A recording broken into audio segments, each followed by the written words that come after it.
Hamas के leader दो जगह पाए जाते हैं अक्सर नेगोशिएट करते हुए, एक तो इजिप्ट में और एक कतर में।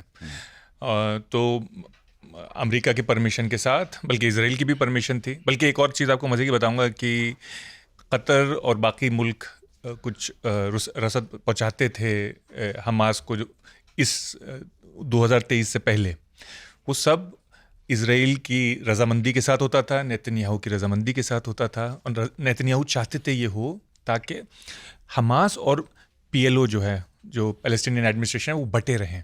क्योंकि अगर वो एक हो जाते तो फिर फ़लस्तीन के लिए डिमांड होती कि हमें दिया जाए हमारा मुल्क। तो वो चाहते थे कि बटे रहें, और हमास जो है वो हमेशा अपोज करते रहे। तो वो चाहते कि रसद पहुँचाई जाए। तो जो यहाँ पे हमास का ऑफिस था, पीएलओ जो प्रशासन संभालता है वो वेस्ट बैंक में, वो वेस्ट बैंक में संभालता है, बिल्कुल सही।